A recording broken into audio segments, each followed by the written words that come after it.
Hi friend, আজকে থেকে তোমাদের অধ্যায়ভিত্তিক অঙ্ক ক্লাস শুরু হলো। আজকে করাবো তোমাদের নাম্বার সিস্টেমের প্রথম পার্ট। চলো শুরু করি। তাহলে প্রথমে শিখবো আমরা কি অঙ্ক। প্রথমে অঙ্ক। অঙ্ক কী জিনিস বা অঙ্ক কাকে বলে? সমস্ত সংখ্যাগুলিকে আমরা যে সমস্ত প্রতীক দ্বারা গঠন করি বা লিখি তাদের প্রত্যেকটি হলো এক একটি অঙ্ক বা ডিজিট। যেমন 0, 1, 2, 3, 4, 5, 6, 7, 8, 9, মানে 0 থেকে 9 পর্যন্ত মোট 10টি হচ্ছে অঙ্ক বা ডিজিট। প্রকৃতপক্ষে যে কোনো অঙ্কই এক একটি সংখ্যা। প্রকৃতপক্ষে এই 10টি হচ্ছে আবার এক একটি সংখ্যা, কিন্তু সমস্ত সংখ্যাই অঙ্ক নয়। যেমন 25 একটি সংখ্যা, কিন্তু 25 একটি অঙ্ক নয়। 25-এ কয়টি অঙ্ক আছে? 2টি, 2 এবং 5।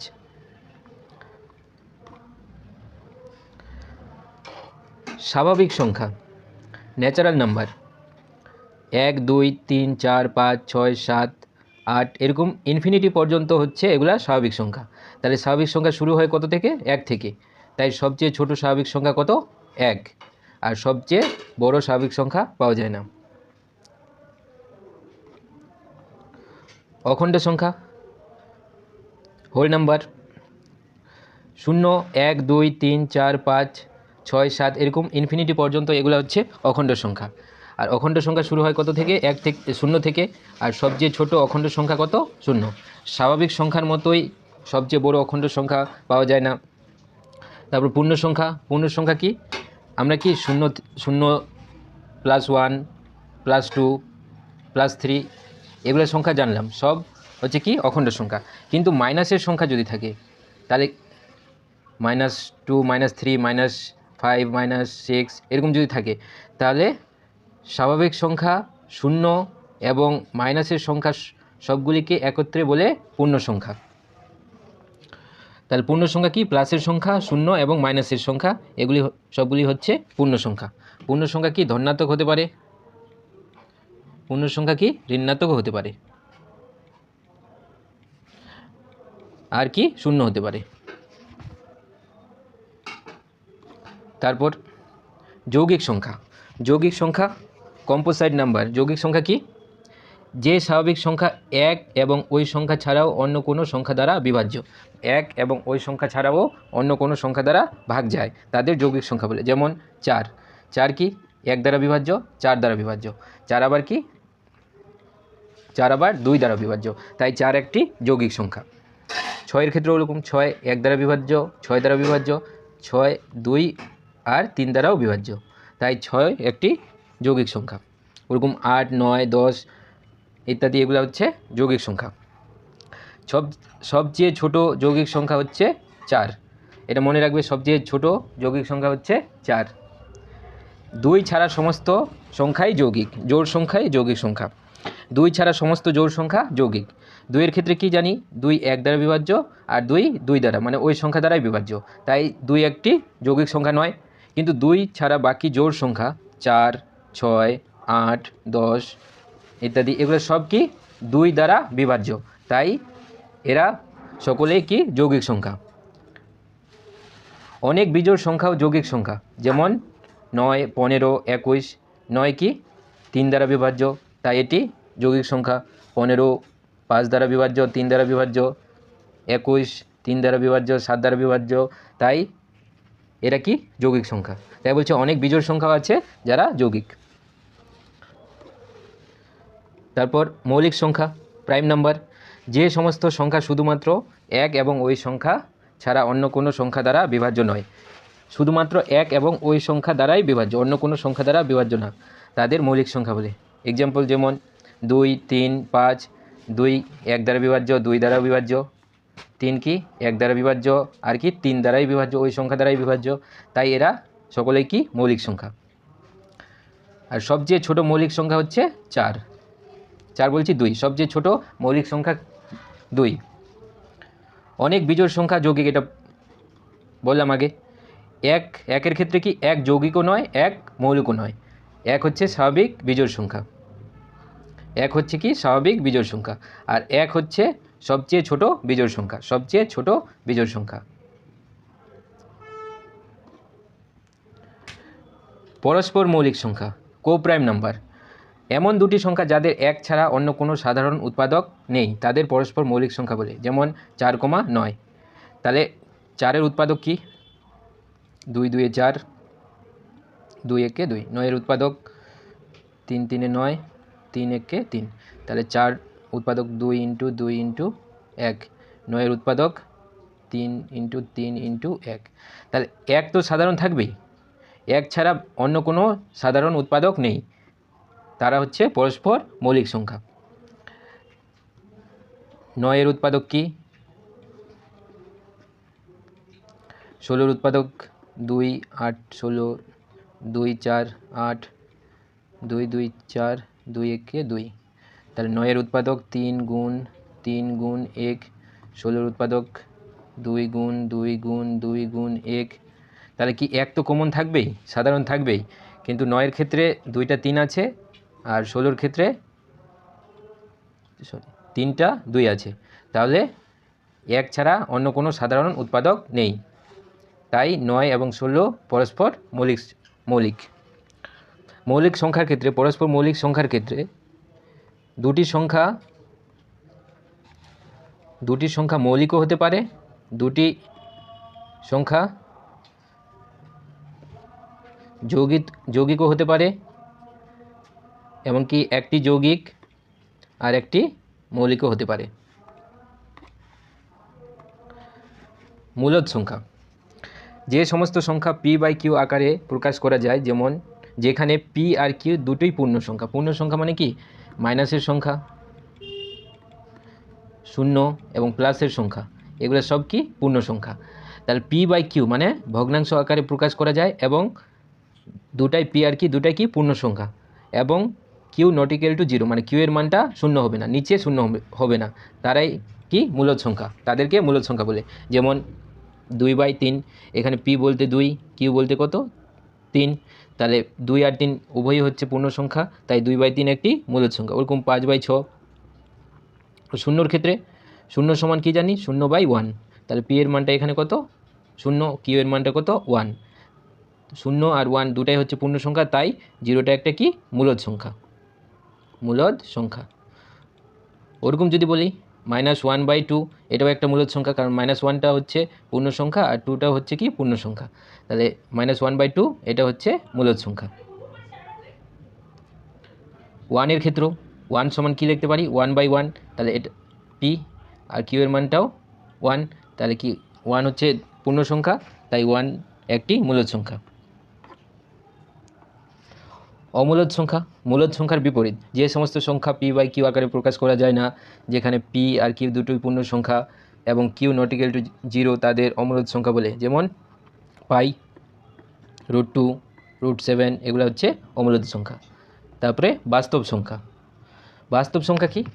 মূলদ ও অমূলদ সংখ্যাকে সংযোজন করে যে সংখ্যা পাওয়া যায় তাদের বাস্তব সংখ্যা বলে।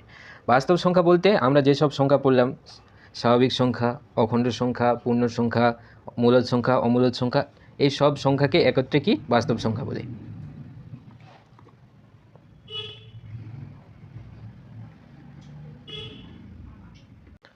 তারপরে আসলে তোমাদের ইউনিট ডিজিট, মানে হচ্ছে একক স্থানীয় অঙ্ক। একক স্থানীয় অঙ্ক।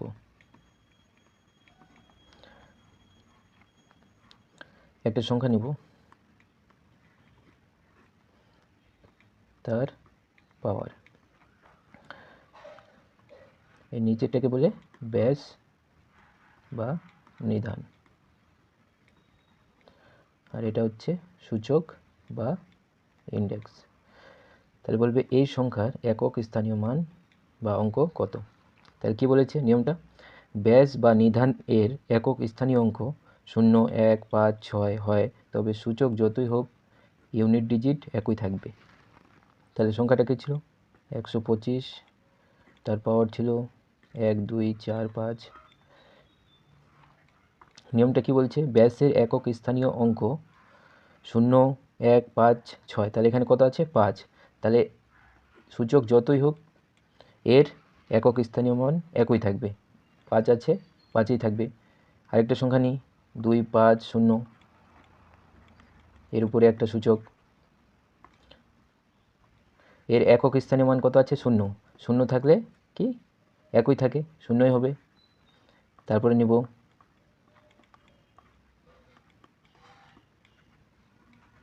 এর ব্যাসের একক স্থানীয় মান কত আছে? 5, তাহলে কত হবে?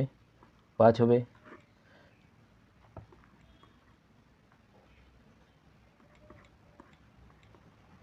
এর একক স্থানীয় মান কত হবে? তাহলে ব্যাসের একক স্থানীয় মান কত? 1 আছে, 1 থাকলে একই হয়। এর একক স্থানীয় মান কত? ব্যাসের একক স্থানীয় মান আছে 6, তাহলে কি বলেছে? 6 যদি থাকে তাহলে সূচক যতই হোক ইউনিট ডিজিট একই থাকে, তাহলে 6ই হবে। তারপর দেখা যাক, যদি ব্যাসের একক স্থানীয় অঙ্ক 2, 4, 8 থাকে এবং সূচক 4 দ্বারা বিভাজ্য হয়, তাহলে ইউনিট ডিজিট 6 হয়। যেমন এখানে ব্যাসের একক স্থানীয় অঙ্ক কত আছে? 2 আছে, এখানে কত আছে? 4 আছে, এখানে 8, তাহলে কি 2, 4, 8 থাকে। তাহলে এই সূচকটা যদি 4 দ্বারা বিভাজ্য হয়, 4 দ্বারা বিভাজ্য হয়, তাহলে ইউনিট ডিজিট কত হয়? 6 হয়। তাহলে এখানে 252, সূচক আছে 12, তাহলে দেখব 12টা 4 দ্বারা বিভাজ্য কিনা। 4 3 12 বিভাজ্য, তাই এর একক স্থানীয় মান কত হবে?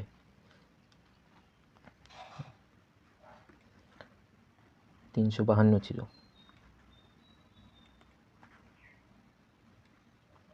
352, এখানে আছে 2 একক স্থানীয় মান আর সূচকটা 4 দ্বারা বিভাজ্য, তাই এর একক স্থানীয় মান হবে 6।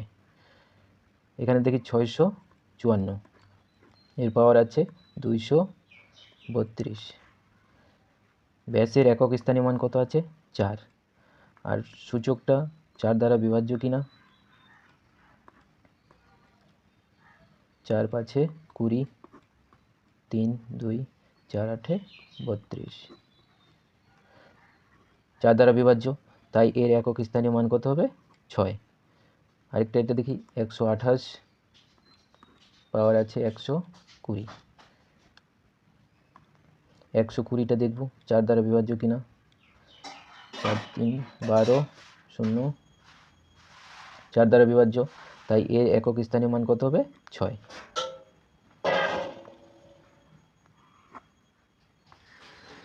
এবার কি বলেছে, যদি ব্যাস এর একক স্থানীয় অঙ্ক 3, 7, 9 থাকে এবং সূচক 4 দ্বারা বিভাজ্য হয়, তাহলে ইউনিট ডিজিট কত হবে? 1 হবে। ব্যাসের একক স্থানে 3, 7, 9 থাকে, যেমন 453, এর পাওয়ার আছে 164, তাহলে একক স্থানীয় মান আছে 3, আর সূচকটা 4 দ্বারা বিভাজ্য কিনা দেখব। 4 4 16, 4 1 4, 4 দ্বারা বিভাজ্য, তাহলে এখানে একক স্থানীয় মান হবে 1। তারপরটা দেখি, 337, পাওয়ার আছে 256, একক স্থানীয় মান আছে কত? 7, সূচকটা দেখব 4 দ্বারা বিভাজ্য কিনা। 4 6 24, 16, 4 4 16, 4 দ্বারা বিভাজ্য, তাহলে এর একক স্থানীয় মান হবে 1। তারপর এটা 279, 348, তাহলে একক স্থানীয় অঙ্ক আছে কত? 9, আর সূচকটা দেখব 4 দ্বারা বিভাজ্য। 4 8 32, 2 8, 4 7 28, 4 দ্বারা বিভাজ্য, তাই এরও একক স্থানীয় অঙ্ক কত হবে? 1।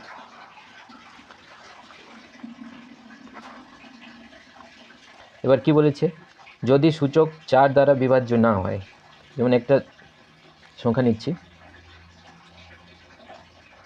5-এর ক্ষেত্রে নেব না, এই সংখ্যা একটা সূচক নিলাম, বলছে যদি সূচকটা 4 দ্বারা বিভাজ্য না হয়, 123, 4 দ্বারা ভাগ করি, 4 3 12, 3 0, তাহলে 4 দ্বারা বিভাজ্য না। তাহলে কি হবে? তাহলে এখানে ব্যাস কত আছে? ব্যাসের একক স্থানীয় অঙ্ক কত? এই 4 নিব, আর যেটা ভাগশেষ থাকবে এর পাওয়ার হয়ে যাবে। তাহলে 4 পাওয়ার 3 কত হবে? 4 হচ্ছে 3টা, 3টা 4 গুণ করলে 64। তাহলে এখানে একক স্থানীয় অঙ্ক কত আসলো? 4। ওরকম কোশ্চেন দেখি কয়েকটা। কি বলছে যে 7 পাওয়ার 105 এর একক স্থানীয় অঙ্ক কত? তাহলে ব্যাসটা কত আছে? 7।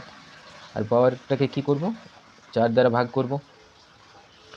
4 2 8, 2 25, 4 6 24, 1। ভাগশেষ কত আসলো? 1। এই ভাগশেষটা এখানে কি পাওয়ার হয়ে যাবে? তাহলে 7 পাওয়ার 1 কত? 7। তাহলে একক স্থানীয় মান কত আসলো? 7। তারপরে কোশ্চিন কি আছে? 55 23, তার পাওয়ার আছে 123। তাহলে সূচকটাকে কি করব? 4 দ্বারা ভাগ করব।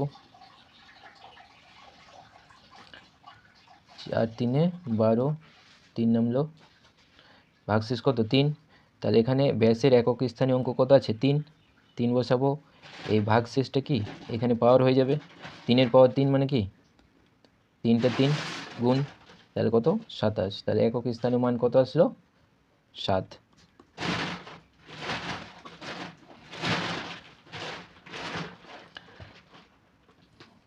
একটা কোশ্চেন থাকলো তোমাদের,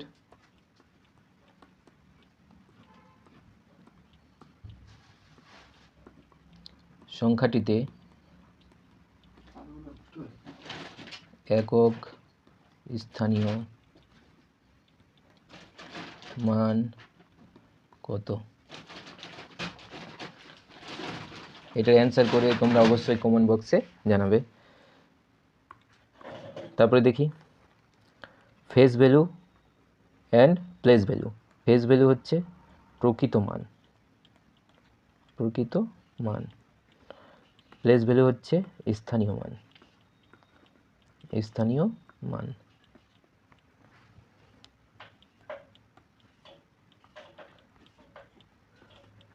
সংখ্যাটিতে 7 এর ফেস ভ্যালু ও প্লেস ভ্যালু কত? কি করে করব? 7 এর ফেস ভ্যালু, 7 এর ফেস ভ্যালু, ফেস ভ্যালু মানে হচ্ছে প্রকৃত মান, মানে যেটা দেখা যাচ্ছে। তাহলে 7 এর ফেস ভ্যালু কত? 7। 7 এর প্লেস ভ্যালু, স্থানীয় মান মানে কি? 7 নিব, 7-এর পরে জয়টা সংখ্যা থাকে তয়টা কি? 0। তাহলে 7 এর প্লেস ভ্যালু কত? 700। ওরকম যদি দশমিক সংখ্যা থাকে,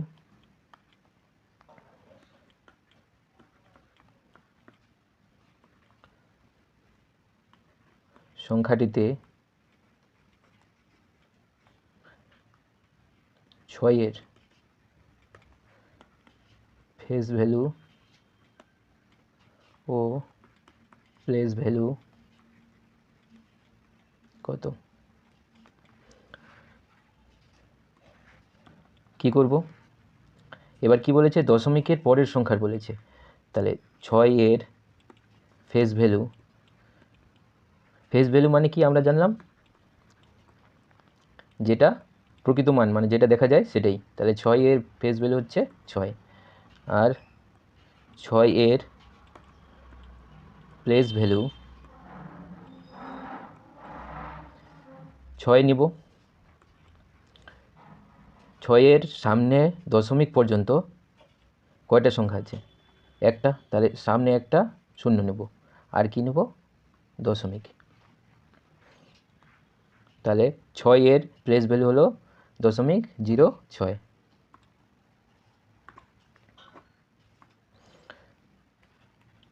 কোশ্চেন তোমার কি বলেছে? সংখ্যাটিতে 6 এর প্লেস ভ্যালু এবং ফেস ভ্যালু কত? 6 এর প্লেস ভ্যালু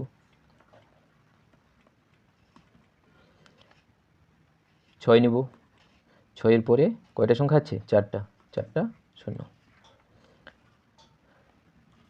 6 এর ফেস ভ্যালু, ফেস ভ্যালু কী হয়?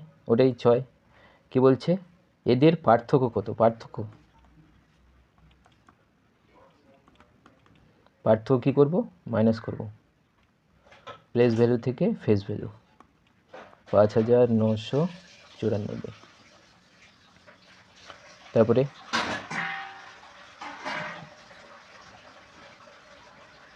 এটা আজকে হবে না তোমাদের, এর পরের ক্লাসে হবে।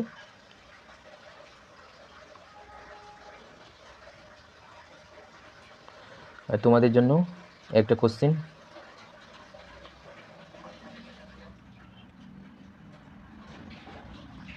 সংখ্যাটিতে 4 এর প্লেস ভ্যালু ও ফেস ভ্যালু কত? এটার অ্যান্সার করে তোমরা অবশ্যই কমেন্ট বক্সে জানাবে এবং ক্লাসটি ভালো লেগে থাকলে লাইক, কমেন্ট, শেয়ার এবং চ্যানেলটি সাবস্ক্রাইব করবে।